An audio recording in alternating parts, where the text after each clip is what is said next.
That's exactly how you draw it up. Give a lot of credit to Minnesota. PJ is a good football team.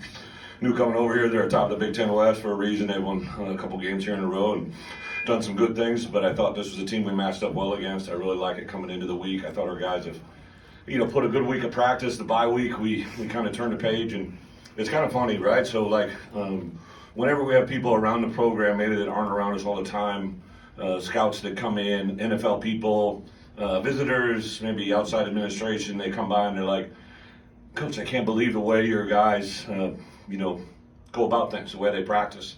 And you kind of just take note of it. But on Wednesday, an NFL guy that I've known for 20 years, he was in the hallway around our guys, in and out of meetings, went out to practice, and he grabbed me and he said, hey, I know you don't have the year that you maybe necessarily want. He goes, but I can just tell you from every person I talk to, every staffer I work with, from watching you guys practice, you have something here that's really good, and I just want you to know that, right? And I think this was a great example of that. Last night I literally showed them the Northwestern game.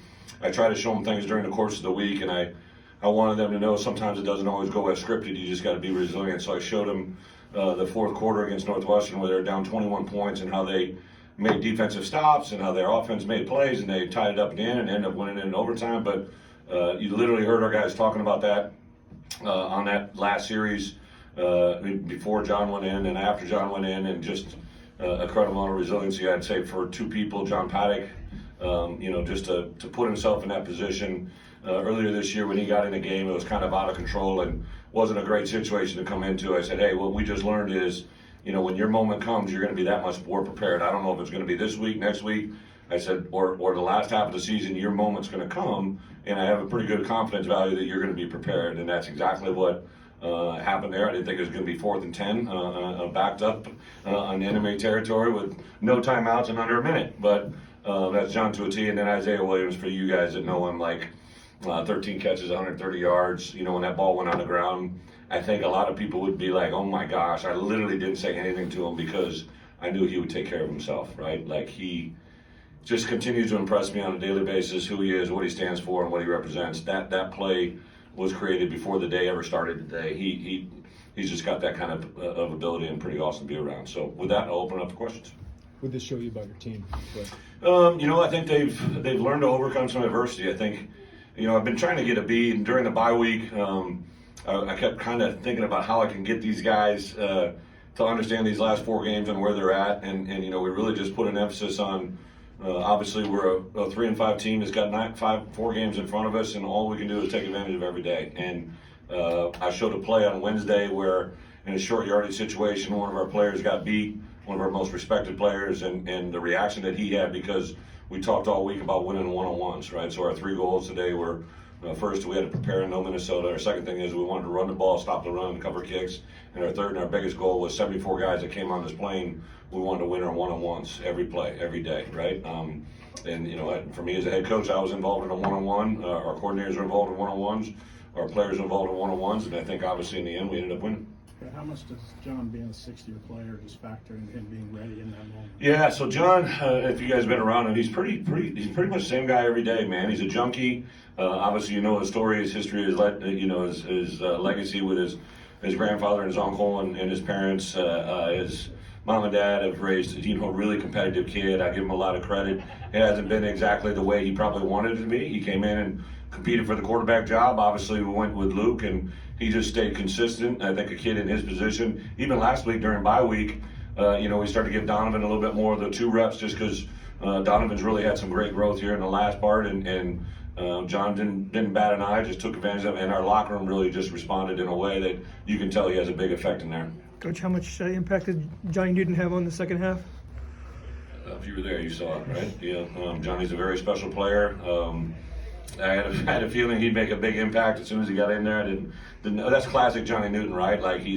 I think the part that's funny for me to watch is you see these quarterbacks who they've obviously seen him on film. They know what pressure he is, but when he gets around, that's why the NFL loves him. He literally has the ability to beat that guard or that tackle, but then he can close, right? His burst, his speed to get a quarterback is the part that I think the NFL really kind of sees as him being different. For me, I coached that position in the NFL on a Super Bowl team that he has something that's very unique to a player of that size, and that's the ability to close on the quarterback when he's beat on an lineman. But can you walk us through? You called a timeout. Was that to maybe see if Luke could go back in after he got hit? And then, what was your conversation? Well, twofold. The clock was running. It was a sack, right? So I didn't want more time to go off. So that's why I killed it.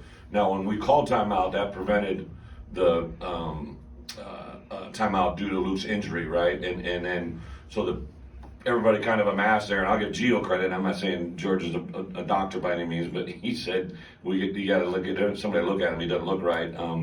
And that's when JB went in there and he looked at me and he's like shook his head. So John went in there and obviously took advantage of the moment. But yeah, that was the otherwise the clock would run out. Did you say anything to John, like going in? I couldn't even get to him. I know. All I wanted, Barry, I told him, say, listen, there's still a minute. There's a lot of football. Like people in those. What I probably learned in my years as a head coach, there's a lot of teams that are in that moment that just don't understand how much time it is on that clock. Like a minute and 15, a minute and a half. I called the timeout on 3rd and 4, right? Like technically the chart said don't call until it's under 3. But I called it with 3:12, and I think you just had to kind of live in the moment and make sure that we had every available second to get there. When the holding call happened, that was a big play. Like I can't wait to see that. Like to make sure that holding's there, but you just got to kind of handle the moment, and I thought our guys did it. And then it showed that you had a moment with him after on field, like with John. Like, what'd you say to him? I just grabbed him and said that moment was decided before the day. Like you prepared for this. I couldn't be more pleased and excited. Like his perseverance.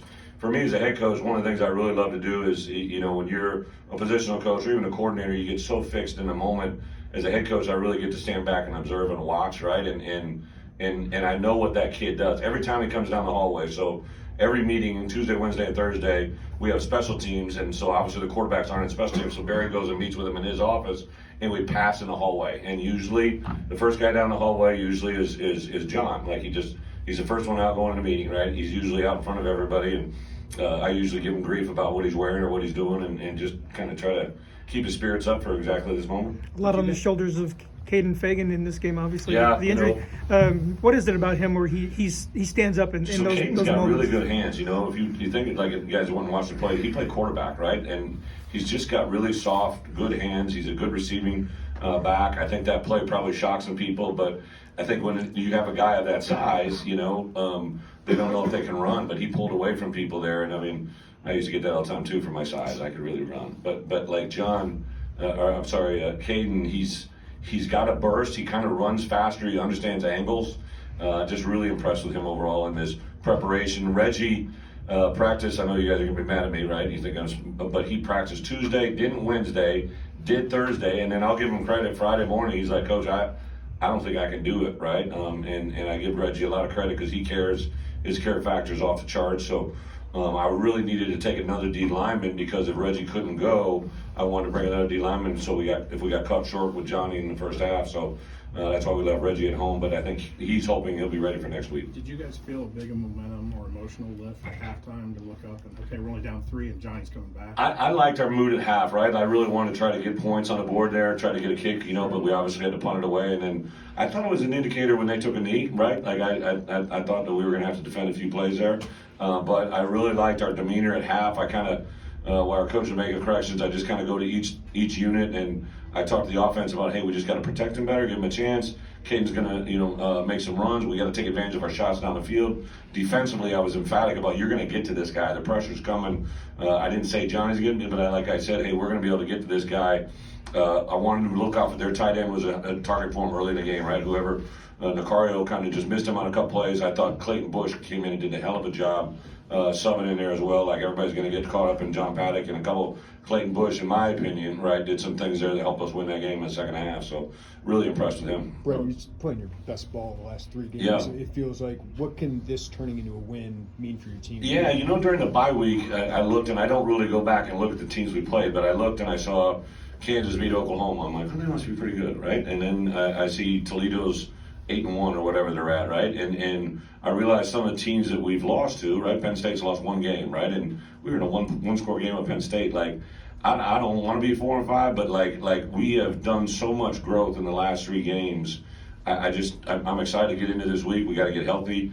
Obviously, Indiana had a big win today, and we got to prepare for that moment. But I think our guys feel where they're starting to get, and we can only go up. Brett in the back and then Joe. And What is it about playing on the road? You guys seem to play well Yeah. on the road, and how do you carry that into playing at home? Well, I don't think the AD would like the idea if we played all games on the road, right? We need ticket sales. But we do, I think our guys, we take the 74-man approach. I always talk to them about, hey, there's 74 guys getting on this plane.